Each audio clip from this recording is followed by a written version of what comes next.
So, continuing this idea of increasing class inequality, um, as the 60s roll into the 70s roll into the 80s, they run into Ronald Reagan. Ronald Reagan deregulates the economy.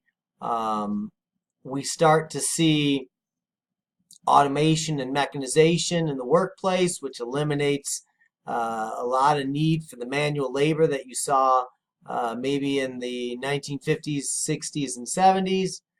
Uh, Deregulation allows industrialists to move their businesses to areas where labor is cheaper, unions have less power, and taxes are lower. That's either in the United States itself or out of the country. As you can imagine, as the jobs migrate, so do the affluent populations, and then it just creates these isolated areas that are just rife with oppositional cultures, and uh, they deteriorate. St. Louis is a great example of this. As African Americans moved into the urban core, and what you saw was businesses moving out into the counties. They call it the donut hole effect. Creates this very desolate, used up area in the middle, and then all of the industry and affluent populations exist around the urban spent core. Of course, the dilemma facing many African Americans is not only due to racism or discrimination, the impersonal forces of evolving industrialization and social class structures contribute in some part as well. So the changing nature of industrialization into post-industrialization and the reconfiguring of the class structure is having as much impact as racism is, for sure.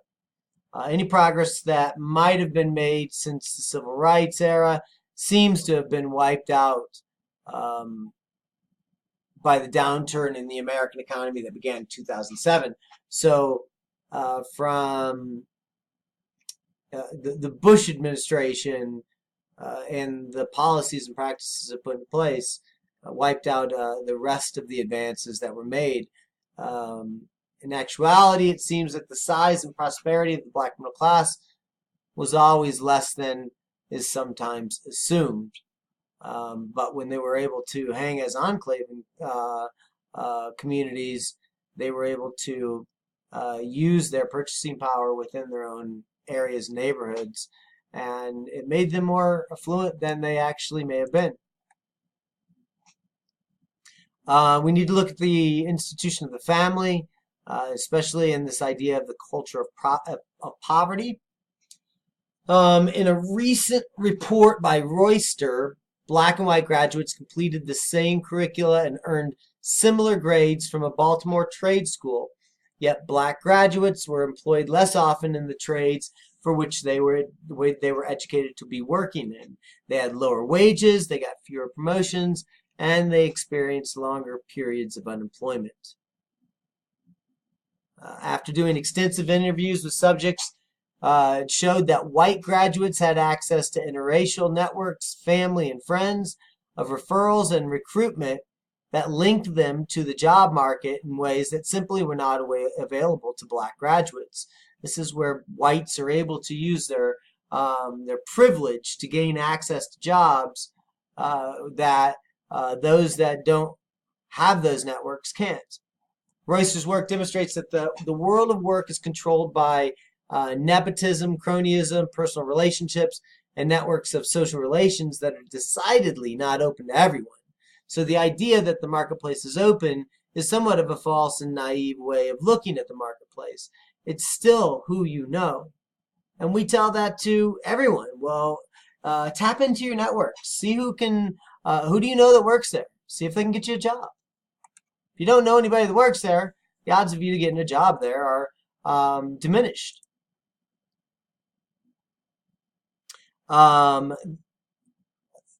when we think about the nature of the African American family as an institution, we see that it's been a continuing source of concern and controversy. The Moynihan Report,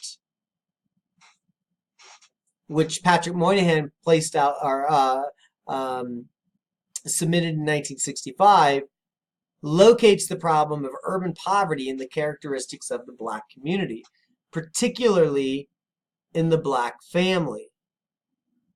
Rather than poverty being a product of culture of a culture of poverty that is characteristic of Black family structure, the cause actually of Black urban poverty is a product of the complex forces of past and present institutional discrimination.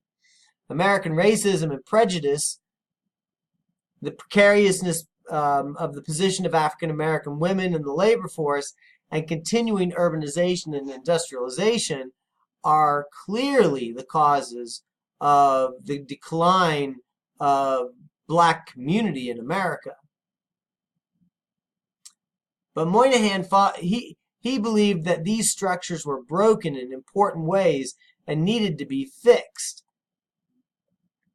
This is why he harped upon the culture of poverty theory, which argued that poverty is perpetuated by the particular characteristics of the poor, not the structure of society. When you argue that it's the poor that are to be blamed, well, then you're off the hook. You don't need to do anything. You don't need to change or look at the structure of society that might inherently favor one group over another. You just continue to do things the way that you are and accept that you can't help those people. And in the end, the solution to Black urban poverty ultimately lies in fundamental changes in the urban industrial economy and sweeping alterations in the distribution of resources and opportunities. Bring resources and jobs to the Black communities, and the Black communities will improve.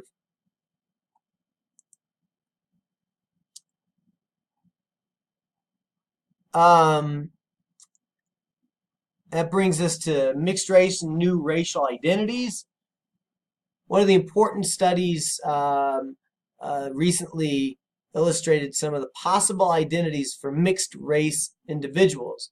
So how we identify with ourselves if we have a mother that's Black and a father that's white, or a father that's Asian and a mother that's Hispanic. Some refer to it as border identity or singular identity, transcendent identity, protean identity. But the most common racial identity is border identity, where individuals don't consider themselves to be either Black or white. They sit somewhere in the middle. Of course, we need to talk about prejudice and discrimination. The overall trends in reference to prejudice and discrimination are unmistakable. There's been a dramatic decline in support for prejudice statements since World War II. You see this. My grandparents were much more willing and found it acceptable to use racial slurs. My parents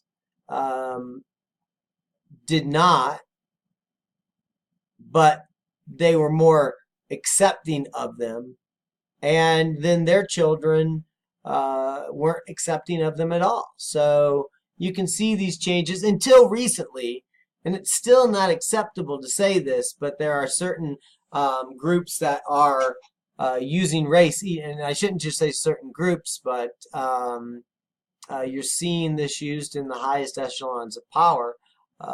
You don't need to listen to the President of the United States too long before you start to hear him using racial epithets and racial slurs. In the early 1940s, a large majority of white Americans supported prejudiced views. This existed all the way up into the 1970s, but in recent years, only a small minority expressed such views. So we're making progress, folks. Don't you forget that. Might not feel like it at the moment, but we're making progress.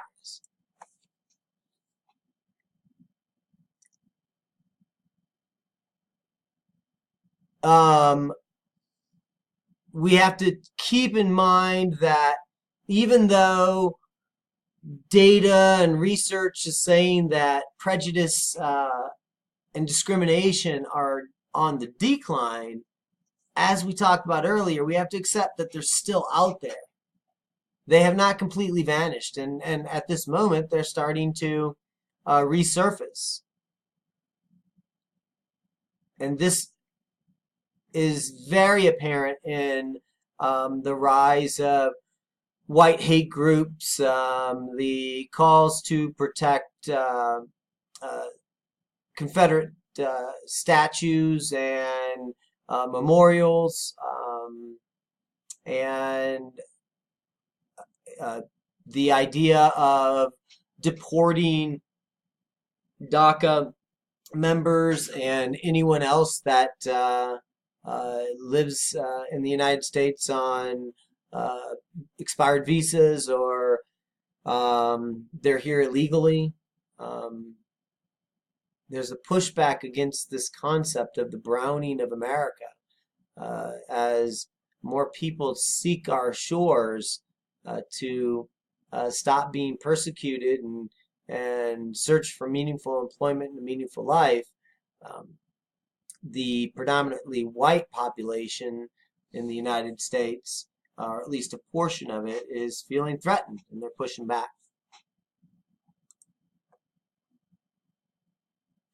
Some say that the idea that prejudice in the United States has declined is ridiculous, and they argue that it's simply changing forms. Maybe ridiculous is a little bit of a strong statement there, folks, but